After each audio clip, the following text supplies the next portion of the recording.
Thank you sir. Very nice short में आपने session लिया आज। आठवां सर्ग है बुद्ध बनने का सूत्र। भगवान बुद्ध सुहूति से प्रश्न कर रहे हैं, हे सुहूति, तुमको क्या लगता है अगर कोई व्यक्ति त्रिसहस्त्र महासहस्त्र धातु और 7 प्रकार के रत्नों को प्राप्त करके उन्हें दान कर दे तो उसको कितने पुण्य प्राप्त होंगे? सुहूति ने उत्तर दिया, अत्यधिक पुण्य भगवान।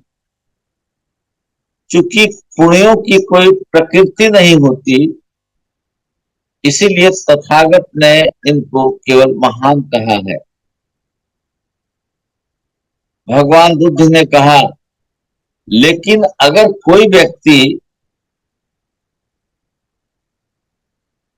इस सूत्र के श्लोकों की 4 पंक्तियों का भी अनुसरण कर लेता है और दूसरों को सिखाता है तो उसके पुण्य उस पहले दानी व्यक्ति से भी अधिक होंगे।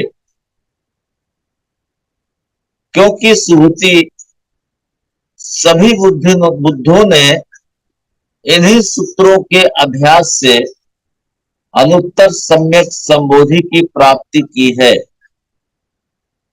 इसलिए सुहूति, जिसे बुद्ध का धर्म कहा जाता है, वह केवल बुद्ध का ही धर्म मात्र नहीं है।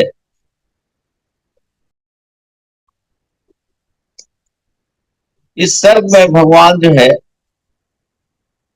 ये बताने का प्रयास किया है उन्होंने कि कोई भी व्यक्ति चाहे कितना भी रुपया दान कर दे, कितना भी धातु को दान कर दे, चाहे 3000 गुणे मल्टीप्लाई करके कई महासहस्त्र इतने प्रकार के धातु और रत्नों को भी प्राप्त करके अगर दान कर दे तो उसको पुण्य तो प्राप्त होंगे, लेकिन उससे ज्यादा पुण्य अगर इन डायमंड सूत्रा को पढ़े, उसको अपने जिंदगी में आचरण में लाए, अपनी जिंदगी में उसको पालन करे और फिर वो दूसरों को बताए, तो उससे जो पुण्य प्राप्त होंगे वो त्रिसहस्त्र महासहस्त्र दान करने से भी ज्यादा पुण्य उसको मिलेगा। ये चीज बताने का उन्होंने इसमें सिखाया है।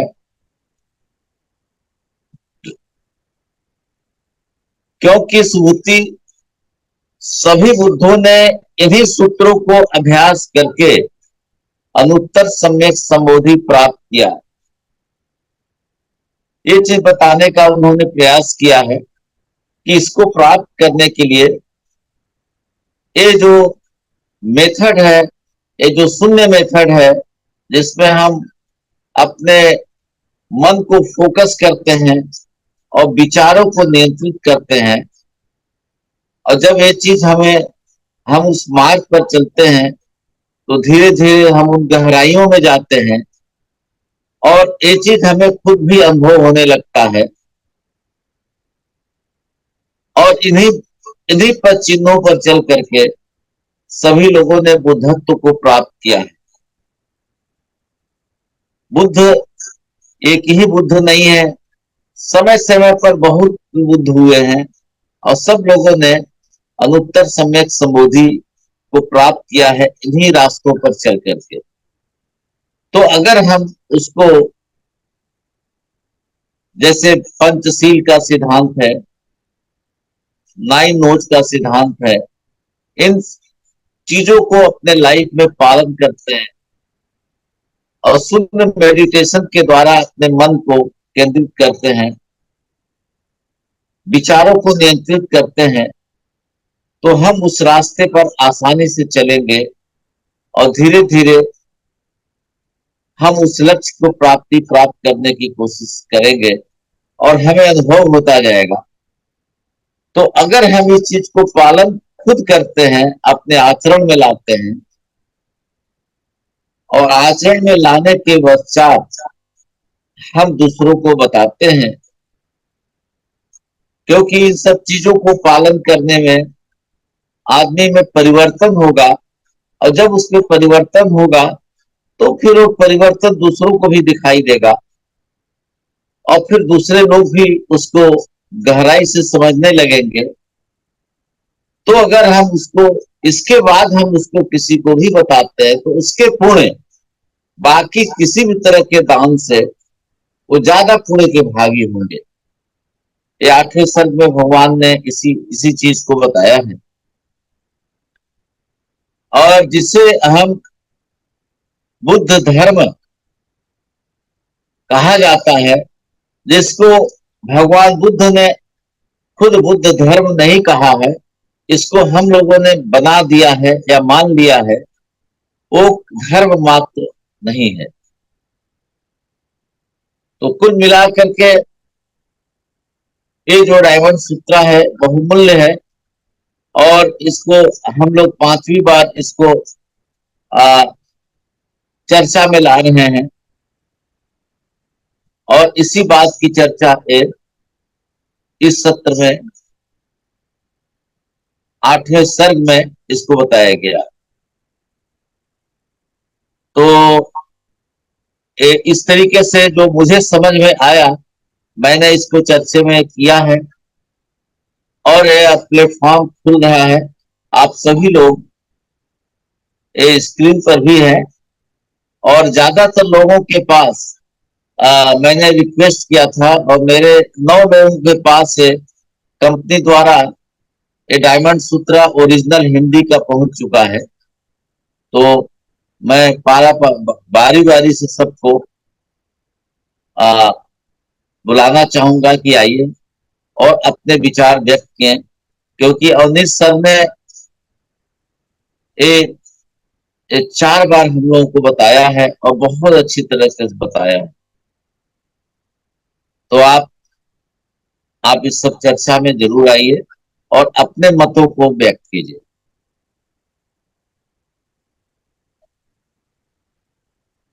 जी राजन सर। थैंक यू सर, बहुत बहुत धन्यवाद आपको। और आपने बड़े सरल शब्दों में बहुत बेहतरीन ढंग से 8वें सर्ग को व्याख्यायित करने का प्रयास किया, इसलिए बहुत बहुत धन्यवाद। और जैसा कि इस सूत्र में बताने का जो प्रयास किया गया, और आपने भी बताया कि कोई व्यक्ति पर्सनल अपने व्यक्तित्व के बल पर चाहे त्रिसहस्र, यानी जिसको लेके 3000 बार या 3000 से अधिक धातुएं बहुत होती हैं, सोना चांदी हीरा मोती मणि, जितनी भी धातुएं हैं, उन धातुओं को वो अर्न करता है, कमाता है, और अर्न करके प्राप्त करके उसे लोगों में दान कर देता है। दान करने के पश्चात फिर वो कमाता है। यानी जो 7 प्रकार की धातुएं हैं, उसको कमाए, पूरे जीवन भर दान करता रहे, उसे जो पुण्य प्राप्त होगा, दिन दुखियों की मदद करेगा वो व्यक्ति, किसी भी आवश्यकता वाले व्यक्ति को देगा, उसकी आवश्यकता पूर्ति होगी, वो पुण्य होगा। वो जो पुण्य प्राप्त करेगा, उस पुण्य से कई गुना अधिक पुण्य जो प्राप्त होता है। भगवान बुद्ध ने सुबोधि से कहा कि यदि कोई व्यक्ति डायमंड सूत्र की 4 श्लोकों को अध्ययन कर ले, और इस 4 श्लोक के अध्ययन करके वो जाकर के दूसरों को प्रतिदिन शेयर करे, तो वह व्यक्ति जो 4 श्लोकों का अध्ययन करके ज्ञान प्राप्त करके वे प्रतिदिन जो है जाकर के समाज में अन्य लोगों के पास इन श्लोकों के अर्थ को, भावार्थ को, इसके आशय को जो सिखाता है, समझाता है, वह व्यक्ति उस पहले वाले व्यक्ति जिसने कि 7 प्रकार की धातुओं को प्राप्त किया, प्राप्त करके लोगों में दान करा, तो वह उससे ज्यादा पुण्य का कार्य करता है और उसके पुण्य उस पहले वाले व्यक्ति से कई गुना अधिक होंगे। और क्योंकि महात्मा बुद्ध ने कहा, क्योंकि सुभूत सभी धर्मों में इन्हीं सूत्रों का व्याख्यान किया गया है और इन्हीं सूत्रों को अपना करके कोई भी व्यक्ति अनुत्तर सम्यक संबोधि को प्राप्त कर सकता है। इसका आशय जहां तक हमारी समझ में आया और आपने भी बताया कि जैसे हम या कोई व्यक्ति 1 करोड़ 2 करोड़ कुछ भी संपत्ति को दान करता है तो वो वन टाइम दान करता है और जो दे दिया वो वन टाइम पा गया, उसका पैसा खर्च भी हो सकता है, जब खर्च हो जाएगा फिर वो नहीं प्राप्त कर सकते। लेकिन यही एक ऐसा माध्यम है जहां पर कि आदमी को ज्ञान प्राप्ति की बात होती है। अब यहाँ पर हुआ जैसे ध्यान से ज्ञान तक हम जाते हैं तो मुख्य चर्चा हमारी होती है कि जैसे 4 आर्य सत्य, महात्मा बुद्ध ने 4 आर्य सत्य पर पहले चर्चा किया। पहला फोकस इनका है 4 आर्य सत्य। दुनिया में दुख है और दुख का कारण है। पहला तो हो गया दुनिया में दुख है, दुनिया पूरी दुखमय है, कोई भी कहीं भी किसी माध्यम से दुख से वंचित नहीं है। छोटी बड़ी दुख, चाहे परिवार की संपत्ति नष्ट हो जाती है, परिवार में कोई बीमार हो जाता है, मर जाता है, उसी भी प्रकार की जितना भी आदमी एक कारण है, दुनिया संसार दुखी है और दुख का कारण है। और जो दुख का कारण है, मुख्य कारण क्या है? माया है। माया मतलब वो चाहे जिस प्रकार की धन संपत्ति परिवार समाज, जहां पर हम ज्यादा अटैचमेंट होते हैं, जिस भी चीज से हमारा ज्यादा अटैचमेंट होता है, ज्यादा लगाव होता है, जब वह वस्तु वह चीज जब हमसे दूर होती है, टूटती है, मरती है, छूटती है, तब वहां असह पीड़ा होती है। और ये इसीलिए बार बार महात्मा बुद्ध द्वारा ये बताया कि no attachment and no detachment. किसी भी वस्तु से हमें बहुत ज्यादा लगाव नहीं रखना चाहिए और किसी भी वस्तु या किसी भी प्राणी से हमें बहुत ज्यादा जुड़ाव भी नहीं होना चाहिए। यानी हम समाज से बिल्कुल बाहर भी ना हो और समाज से बिल्कुल चिपके भी ना हो। सेम वही अपना परिवार लें, समाज लें। अगर इस प्रकार की संभावना, सम विचार हमारे अंदर में है, तब जाकर के जो माया से विरक्ति की बात है। चौथा पॉइंट है, जो व्यक्ति माया से मुक्त हो जाए। इसका एग्जाम्पल ये लेने कि महात्मा बुद्ध अपने पहले वाले जीवन में, पूर्व जन्म जिसको कह लीजिए, लोग तो पूर्व जन्म पहले पैदा होने से लेते हैं, लेकिन जहां तक महात्मा बुद्ध का मानना है और हम लोगों का मानना, जहां समझ में आया, पूर्व जन्म मैंने जैसे आज मैं 51 साल का हूं, तो इसके पहले 50 49 48 10 साल जब मैं था, ये पूर्व कर्म कह लीजिए चाहे पूर्व जीवन कह लीजिए, पूर्व जीवन में इन्होंने इतना बड़ा राज्यपाट, पत्नी बच्ची सबको इन्होंने त्यागा। यही है माया। और उस माया में जब तक बधे रहते, कोई भी व्यक्ति जब तक उस माया में बधा है, तब तक चाहे जितना वो ध्यान करे, लेकिन उस स्थिति को, सम्यक संबोधि स्थिति को नहीं प्राप्त कर सकता। क्योंकि जब भी वो ध्यान करेगा, कुछ करेगा, तो वो माया आड़े आएगी। कोई बीमार होगा, कोई कहीं नुकसान होगा। जैसे हम बैठे हैं आज, डायमंड सूत्र की चर्चा हो रही है, लेकिन कुछ प्लान है, किसी का कुछ प्लान होगा, कहीं जाने का कुछ भी होगा, तो जल्दी से सेशन खत्म हो जाए, मैं ये करूंगा, मैं वो करूंगा, ये तमाम बातें हमारे मन में बीच बीच में आती है। लेकिन जब इन चीजों से हम विरक्त हो जाते हैं, मुक्त पा जाते हैं, तब जब ध्यान की स्थिति में बैठते हैं, तो वो रास्ता ही सम्यक संबोधि की, अनुत्तर सम्यक संबोधि की तरफ ले जाता है। जितने भी इन्होंने बताया, जितने भी धर्म हैं, वो सारे धर्म एक ही जगह ले जाते हैं, यानी निर्माण की तरफ, मुक्ति की तरफ। और मुक्ति का मेन जो आशय होता है, वह होता है कि आदमी इस धरती पर रह करके माया मोह से विरक्ति और दूसरों के कल्याण के लिए जितना भी संभव हो, दूसरों के कल्याण के लिए मानव शरीर का उपयोग करे। मनुष्य है वही जो मनुष्य के लिए मरे। और इन्होंने बताया, इस लाइन में जो बताया गया है कि जितने भी बुद्ध हुए हैं, सारे बुद्धों ने इसी पथ का, इसी मार्ग का अनुसरण किया है। सब चीजों से विरक्त माया मोह से विरक्त और निरंतर ध्यान की स्थिति करके अपने मन के, अपने इंद्रियों को निग्रह करके, अपने इंद्रियों को जीत करके, अपने विचारों को सीमित करके, जो विचार तारों सब भगते हैं, विचार जो मन की स्पीड होती है वो इसकी किलोमीटर की स्थिति 1000-2000 किलोमीटर प्रति सेकंड होती है। इस स्थिति को कंट्रोल करके और ध्यान किए, ध्यान के माध्यम से उन्होंने ये रास्ता अपनाया। और महात्मा बुद्ध ने कहा कि कोई धर्म धर्म नहीं है, यह एक मार्ग है।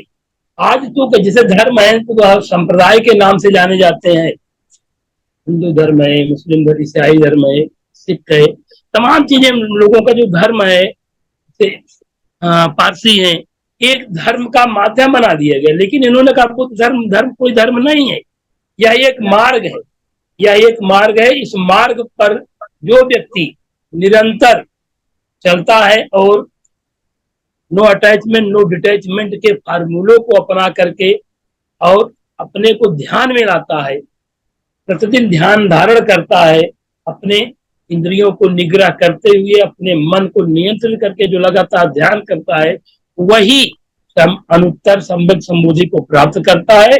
जितने भी बुद्ध हुए हैं वो सब लोगों ने इस पथ का अनुसरण किया है और इस पथ पर निरंतर चल करके अभ्यास करके वो अनुत्तर सम्यक संबोधि की प्राप्ति की है। तो माध्यम वही है।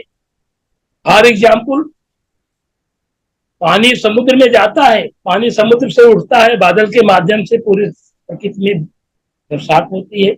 फिर पानी, चाहे वो छोटी नदी चाहे बड़ी नदी, पहले तो नालों के माध्यम से, छोटे छोटे पोखरे में आया, पोखरे ज्यादा हुए बहा, छोटे छोटे नालों में गए, नाले नदियों में मिले, नदियां जो है समुद्र में मिली। कुल माध्यम चाहे जो भी हो, रास्ते चाहे जो भी हो, हर संप्रदाय, हर धर्म, हर माध्यम यही बताते हैं कि हम मानव हैं।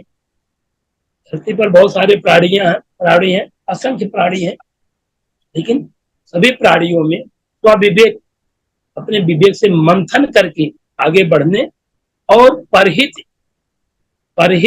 सरिस धर्म नहीं भाई, यानी दूसरों का हित करने की जो धारणा मनुष्य में इतना अन्य जीवों में नहीं है। और यही सबसे बड़ा धर्म है कि हम ज्ञानवान हो करके, ज्ञान इकट्ठा करके उस ज्ञान को हमेशा समाज में प्रसारित करते रहे। महात्मा बुद्ध आजीवन अपने कर्तव्य को भिक्षाटन करना, आकर के पात्र में भोजन करना, फिर प्रतिदिन जाकर किसी न किसी गांव में कहीं ना कहीं जाकर के लोगों के बीच में शिक्षा देना, अनवरत करते रहे। तो जहां तक हमको समझ में आया, आप सब लोगों ने ध्यान से सुना, बहुत बहुत धन्यवाद। हम चलते हैं, जिनको अपनी बातें कहना हो एड्रेस करें, नहीं तो हम बलजीत सर के पास चलते हैं। और गुड मॉर्निंग सर। आज की जो चर्चा है अरुण जी ने की, जो बहुत अच्छे तरीके से इस चीज को समझाया। बुद्ध बनने का सूत्र, वह सूत्र या वो मार्ग जिससे हम बुद्ध बन जाए। तो बुद्ध किसी व्यक्ति या विशेष का नाम है, एक स्थिति का है कि जब आप में और परमात्मा में कोई अंतर ना रहे, कोई भेद ना रहे। जैसे पिछले सर्ग में भी कहा है कि अनेक भिन्न भिन्न समय में अनेक ऋषियों ने अलग अलग मार्ग से चल करके जो है इस अनुत्तर सम्यक संबोधि की स्थिति को प्राप्त किया है। कि कबीर का अपना मार्ग था और बाकी जो ऋषि रहे हैं, सूरदास का अपना मार्ग रहा है, मीरा का अपना मार्ग रहा है, उन्होंने कृष्ण की भक्ति में लीन होकर किया है। और जो साउथ अपने महाराष्ट्र से आते हैं भक्त नामदेव जी, उनका अपना मार्ग रहा है। भक्त रविदास जी का अपना मार्ग रहा है। तो लेकिन ये सब ने, अगर इनके जीवन को आप थोड़ा सा अध्ययन करें तो ये सब लोग जो हैं, जो समय में भक्तिकालीन समकालीन ऋषि मुनि हुए, इन्होंने अलग अलग मार्ग से चल करके परमात्मा से एक हो गए, कि जहां परमात्मा में और इनमें कोई भेद नहीं रहा। अगर आप इनकी वाणी को पढ़ेंगे तो आपको ये मालूम होगा कि वो यही घोषणा लास्ट में करते हैं कि मैं और परमात्मा एक हो गए। तो हम ऐसा कौन सा मार्ग अपनाएं? अच्छा, हमारे मार्ग में बाधा क्या है? सबसे पहले तो वो है कि बाधा क्या है, कि आप जा सकते हो लेकिन आप अटक कहाँ रहे हो, रुक कहाँ रहे हैं। ये ऐसा कहाँ हो जाता है कि हम रास्ते में रुक जाते हैं। तो सबसे पहले तो आप देखिए, ये जो सूत्र आज का शुरू सूत्र होता है, इसमें बोलते हैं 1 मिलियन, मतलब त्रिहस्त त्रिहस्त्र महाशस्त्र धातु। 1000 को 3 बार गुना करें तो ये मिलियन बिलियन, 1 बिलियन, यानी कि आप सोचिए 1 बिलियन जो है धातु, 7 प्रकार के महाशस्त्र, यानी अलग अलग प्रकार के हीरे जवाहरात, उनको अगर कोई दान करे तो उसको जो पुण्य प्राप्त हो। तो दान करने के लिए सबसे पहली कंडीशन क्या है, कि वो चीज आपके पास होनी चाहिए जिसको आप दान करना चाहते हैं। जब आपके पास वो होगा नहीं तो आप वो दान नहीं कर। और दूसरा, लास्ट जो है, लास्ट पैराग्राफ में आकर के कहते हैं कि अगर इस श्लोक की 4 पंक्तियों का भी अनुसरण कर लेता है तो अभी वहां भी दान की कंडीशन जो है, कि अगर आपने कोई चीज, कोई धातु, रुपया, पैसा, जमीन, जो है हीरे जवाहरात, अगर आपने दान देने हैं तो आपके पास उनकी पूर्व उपलब्धि होनी आवश्यक है। यानी कि आपने वो धन कमाया है, आपके पास वो उपलब्ध है, तभी आप दान दे सकते हैं। ऐसे ही आपने अगर इस सूत्र के 4 श्लोकों का अनुसरण किया है, यानी कि उसको भी आपने कमाया है, आपकी जिंदगी के अंदर आपने उसको अनुसरण किया है, तब आप अगर सिखाते हैं।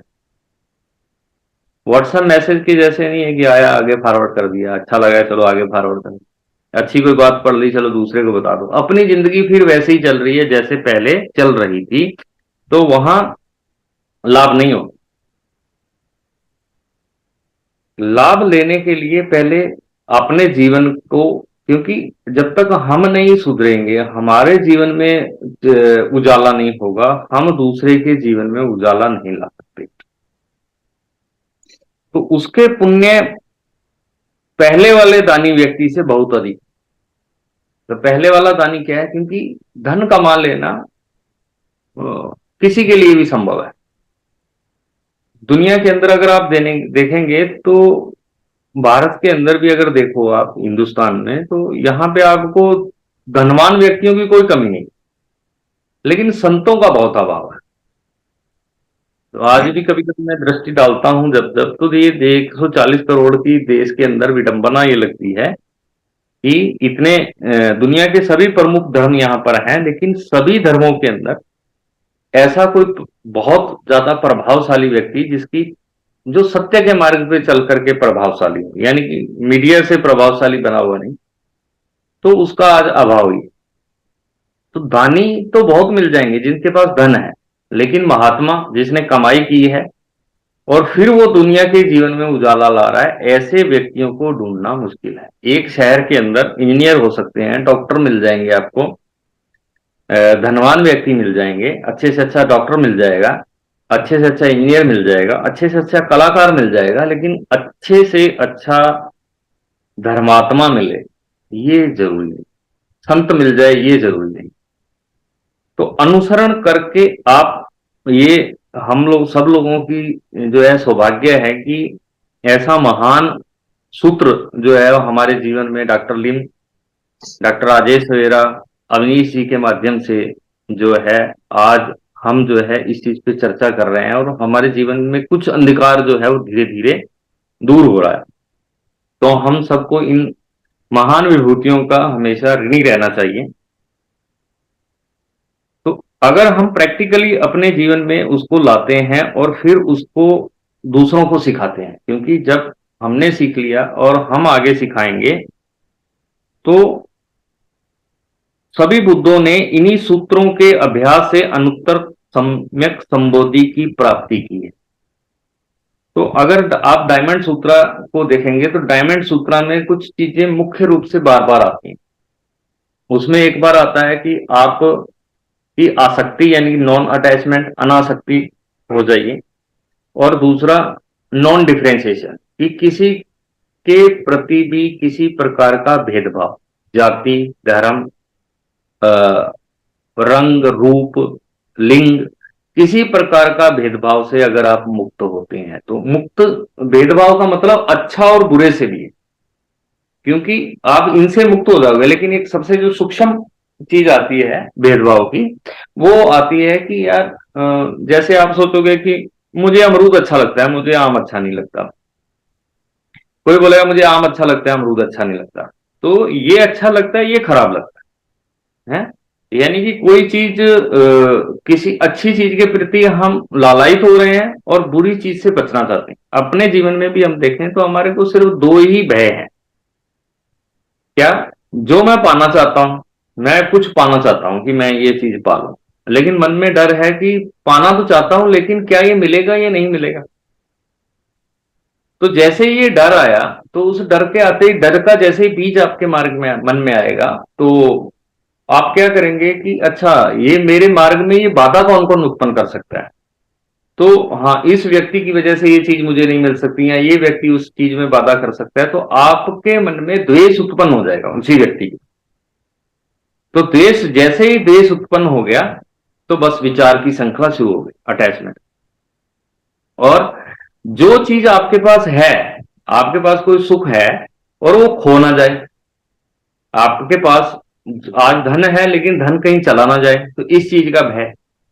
तो जो है वो चला ना जाए, जो चाहता हूं वो मिले, लेकिन मन में भय है कि कहीं ऐसा ना हो कि ना मिले। तो ये जो जब भय उत्पन्न होता है ना, डर, तो डर से राग और द्वेष दोनों उत्पन्न हो जाते। तो इसलिए अगर आप फल की, जैसे गीता में कहा है ना, कर्म करो, फल के प्रति आप चिंतित ना रहे, यानी कि फल को आप निर्धारित ना करें जिंदगी के अंदर। जैसे आप सोचते हैं कि आप डीएक्शन करने के लिए जाएं, लेकिन मेरे 10,000 पीवी हो जाए, आज मैंने 1000 पीवी कर करके लिया है, ऐसा अगर हम आप मन में सोच करके गए, तो आपके मान लो 100 ही पीवी हुए, तो आपको मन में क्षोभ रहेगा कि यार 1000 सोच के गया, 900 कम रह गए, तो 900 कम रह गए। अगर आप ये सोच करके जाएं कि मैंने आज 10 आदमी के जीवन में डीएक्शन को समझाना है, ठीक है, वो समझेंगे नहीं समझेंगे वो उनकी प्रकृति है, उनके ऊपर निर्भर करता है। हो सकता है आपके 4000 पीवी भी हो जाए, 3000 पीवी हो जाए, क्योंकि आप किसी एक निर्धारित लक्ष्य के ऊपर केंद्रित नहीं है। क्योंकि अब पहले वाली स्थिति में जब आप लक्ष्य पे केंद्रित होंगे, तो आप जबरदस्ती किसी को प्रोडक्ट सजेस्ट करेंगे कि मैंने तो 1000 पीवी करना है, 2 स्पैरोलिना तो आज इसको चिपका ही देता हूं 2 लोगों को, तो 1000 पीवी हो। तो जब आप वैसे सोचेंगे, तो आपके मन के अंदर से जो एक्सप्लेनेशन आएगा डीएक्शन के प्रति, वो भिन्न होगा।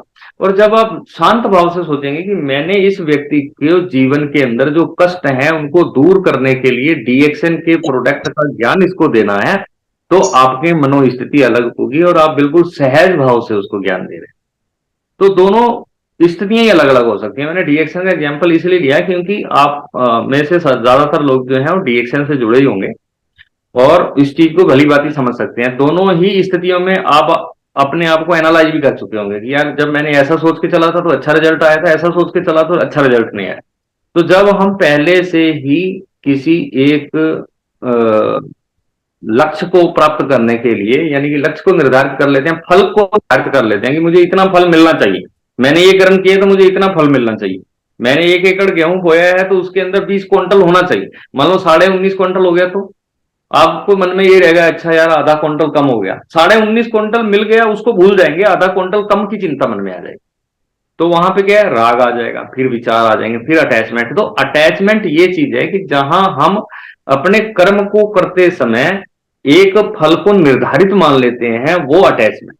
क्योंकि दुनिया के अंदर जो आज है वो कल नहीं था, जो आज है वो कल नहीं हो, इम्परमानेंट है। आज जो स्थिति है, आज आप सुखी हैं, कल नहीं थे, और हो सकता है कल ना हो।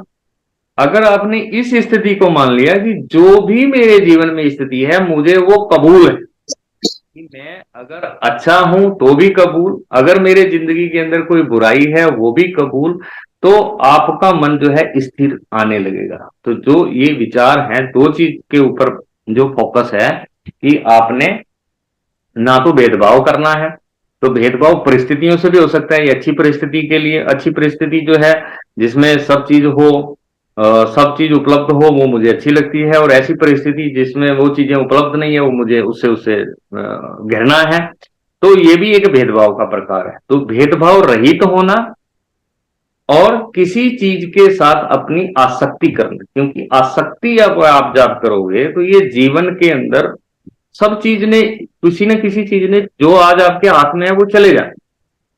और ये चले जाना इसलिए ही है क्योंकि आपको ये प्राप्ति इसलिए हुआ है कि ये चली जा रही है। अगर ये स्थिति, ये इसकी प्रकृति नहीं होती चीजों की कि जो आज है वो कल नहीं रहेगा, तो आज आपके पास भी वो आज चीज नहीं होती जो कल नहीं थी। तो ये दो चीजों के ऊपर डायमंड सूत्र बहुत ज्यादा फोकस करता है कि एक नॉन अटैचमेंट और नॉन डिफरेंशिएशन।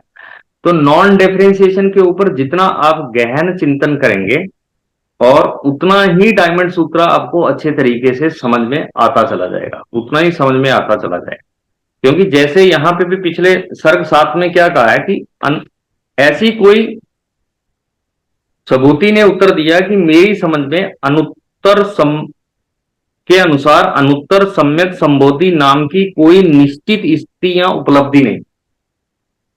तो किसी एक स्थिति को, किसी एक सिचुएशन को, किसी एक प्रकार की अटेनमेंट को ये कह देना कि ये वो स्थिति है, तो इसका मतलब जब आप किसी एक स्थिति को कह देते हैं तो आप सारी बाकी जो उसके समकालीन, समक्ष और बराबर की स्थितियां हो सकती हैं उसको आप निरस्त कर देते।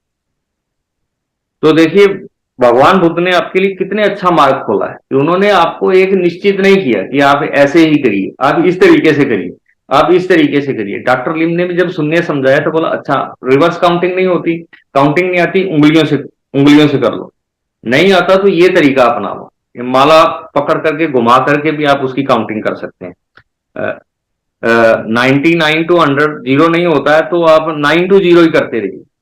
अगर इसमें नहीं करता है तो 1 टू 10 करिए, नहीं होता तो सिर्फ ध्यान इस पे ही देने की कर लीजिए। क्योंकि अगर आप फिक्स कर देंगे कि नहीं 9 से 0 ही करना, 9 से 0 ही करना है, 1 टू 10 नहीं करना, तो वो क्या है, फिक्सेशन उसी सिर्फ इस चीज पे आ जाएंगे। अच्छा जो लोग 9 टू 0 नहीं करते वो गलत हो जाए, गलत हो गए। जैसे कि कई जगह पे लोगों ने धर्म के नाम पर पे यही चीज कर ली है कि भाई जो मेरे मार्ग को नहीं मानता है वो सब गलत है, मैं उसको मार दूंगा, मैं उसको खत्म कर दूंगा।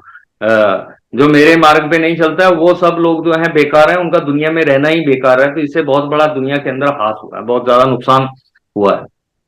तो अगर आप दुनिया के इतिहास भी उठा करके देखोगे तो दुनिया के इतिहास में जिन लोगों ने अच्छा करना चाहा है, जो दुनिया का सबसे ज्यादा सत्यानाश उन लोगों ने किया है जो ये चाहते थे कि ऐसी परिस्थिति आ जाए जिसमें ये चीज हट जाए तो दुनिया अच्छी हो जाएगी। तो ऐसे लोगों ने दुनिया का सबसे ज्यादा सत्यानाश किया है, चाहे उसमें चाइना की क्रांति रही हो और चाहे उसके अंदर हिटलर वाली बात रही हो कि जो हिटलर ने कहा कि ये तो इतिहास है जिनको हम अच्छी तरीके से जानते हैं अभी।